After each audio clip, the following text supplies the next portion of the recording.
Big boss 18 का कल का आने वाला एपिसोड काफी ज्यादा इंटरेस्टिंग आएगा। दरअसल आपको बता दें, सबसे पहले ईशा और अविनाश बैठे हुए होते हैं। वहां पे ईशा बोलती है अविनाश को कि अब तुम बंदर घर के टाइम ऑफ गॉड बन गए हो और अब तुम्हारे ऊपर काफी ज्यादा वर्क लोड आ गया है, तो तुम अब जिम में मत जाना। तो दोनों काफी ज्यादा मस्ती कर रहे होते हैं। वहां पे ईशा वहां पे अविनाश को बंदर बोल रही होती है और काफी ज्यादा नोक झोंक टाइप प्यार वाली मस्ती कर रहे होते हैं, जो कि वहां पे तेजिंदर बग्गा बैठे हुए को सही नहीं लगती है और वो वहां से उठ के चले जाते हैं। दूसरी तरफ गाइस आपको बता दें, वहां पे रजत की लड़ाई हो जाती है चाहत के साथ में। चाहत वहां पे बोलती है तुम बड़े दोगले इंसान हो, तुमने पहले मुझसे दोस्ती निभाने की कोशिश करेगी, मतलब तुमने जताया कि तुम मेरे काफी अच्छे दोस्त हो, लेकिन अभी जब भी मौका आया तो तुमने तुरंत अपना रंग दिखा दिया। तुम तो गिरगिट को भी तुमने फेल कर दिया। गिरगिट का भी एक वो होता होगा कि, लेकिन तुमने तो गिरगिट से भी ज्यादा रंग बदल दिए यहाँ पे इस घर में अभी इतने हफ्तों के अंदर अंदर ही। दूसरी तरफ चुम और श्रुतिका बात कर रहे होते हैं। चुम बोलती है वहां पे श्रुतिका को, तुम बाद में भी आउट हो सकती थी लेकिन तुम पहले ही आउट हो गई। ऐसा लगता है कि तुम भी नहीं चाहती थी कि मैं टाइम ऑफ गॉड बनूं। श्रुतिका बोली ऐसा कुछ नहीं है, लेकिन जब मैं आउट हो गई तो हो गई, मैं उसमें क्या कर सकती हूँ। और वो बोलते कि तुमने रजत को निकाल दिया। उसके बाद रजत और कशिश बात कर रहे होते हैं, तो वहां पे रजत बोलता है कशिश को कि देखो ये कितने मतलब कैसे हैं, कितने ज्यादा दोगले हैं चाहत, और तो समझ में नहीं आ रहा है। तो कशिश बोलते है कि तो तुम भी तो ऐसे ही हो ना, तुमने कौन सा उसके साथ अच्छा किया, तुमने भी तो पहले दोस्ती निभाने की बात करी थी ना उससे और तुमने भी अपना रंग दिखा दिया।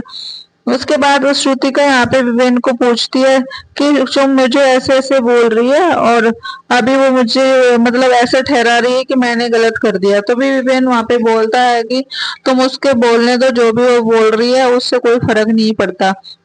दूसरी तरफ रजत तेजिंदर बग्गा से बात कर रहा होता है। वो बोलता है कि इस घर में सिर्फ एक ही इंसान पे विश्वास कर सकते हैं, वो है विवेन। करणवीर और दिग्विजय पे तो बिल्कुल भी विश्वास नहीं कर सकते। तभी वही बात दिग्विजय विवेन सुन लेता है और वो फिर से रजत को बोलता है कि फिर से बोलना, क्या बोला तुमने, मुझे अच्छा लगा जो तुमने मेरी तारीफ करी। उधर यहाँ पे अविनाश ड्यूटीज बांट रहा होता है सभी को। तभी करणवीर, चुम, शिल्पा ये सब लोग मना कर देते हैं, चाहत भी, कि हम कोई तेरी ड्यूटीज नहीं करेंगे, तेरे से जो बनता है वो खड़ के दिखा दे हमारा। तो फिर वहां पे अविनाश बोलता है कि तुम लोगों को ड्यूटीज तो करनी ही पड़ेगी, अगर तुम लोगों ने ड्यूटीज नहीं की, एक तो तुम लोगों को कोई खाना नहीं मिलेगा, दूसरा तुम लोगों को मैं जेल में भेज दूंगा। तभी रणवीर और चार वहां पे साफ साफ बोल देते हैं कि तुझे जो करना है कर, हम तेरी कोई ड्यूटीज नहीं करेंगे। दूसरी तरफ विवेन और चुम बात कर रहे होते हैं। चुम बोलती है विवेन को, देखो विवेन, मैं तुम्हारे पास इसलिए आई हूँ क्योंकि तुम बोलते हो कि तुम काफी ज्यादा फेयर हो। तुम्हें भी पता है कि ये टाइम ऑफ बोर्ड का टास्क मैं जीत रही थी, लेकिन उसके बावजूद भी रजत ने वहां पे अविनाश को जिता दिया और तुमने एक भी वर्ड नहीं बोला। तभी वहां पे वेन बोलता है चुम को कि देखो अविनाश मेरा दोस्त है और वो जीत रहा था, इसलिए मैंने उस कुछ नहीं बोला। तो जब दोस्ती की बात आती है तो फिर निभाना पड़ता है। तभी फिर चुम बोलते तो फिर आप ये मत बोलो ना कि आप फेयर हो, फेयर तो आप फिर कहीं से भी नहीं हो।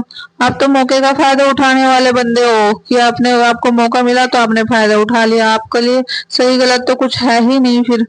उधर फिर दिग्विजय भी बात करता है चाहत से कि इन लोगों की बैंड अब हम बजाएंगे। करणवीर भी बोलता है कि इन लोगों की बैंड हम बजाएंगे और कोई भी काम मिलकर नहीं करेंगे, इनकी कोई भी ड्यूटीज नहीं करेंगे, इनसे जो होगा उखाड़ लो। इवन वो माइक भी उतार कर फेंक देते हैं और बिग बॉस को भी चैलेंज कर देते हैं कि बिग बॉस हम कोई काम नहीं करेंगे, ना ही हम माइक पहनेंगे जब तक आप फेयर डिसीजन नहीं कराओगे। क्योंकि ये टास्क जो है चुम जीत रही थी, लेकिन यहाँ पे रजत ने अनफेयर डिसीजन लेकर अविनाश को जिता दिया और किसी ने भी कोई क्वेश्चन नहीं करा।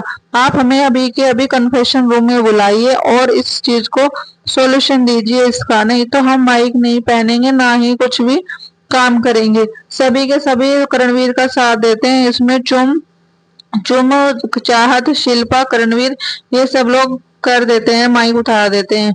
दूसरी तरफ फिर सभी लोग को लिविंग एरिया में बुलाते हैं बिग बॉस और वो बोलते हैं कि अभी घर के नए टाइम ऑफ गॉड बन गए हैं अविनाश, सभी को उन्हीं के हिसाब से काम करना पड़ेगा, ड्यूटीज करनी पड़ेगी और जो ड्यूटीज नहीं करेगा उसको अविनाश जेल में भी भेज सकते हैं। तो देखना काफी ज्यादा इंटरेस्ट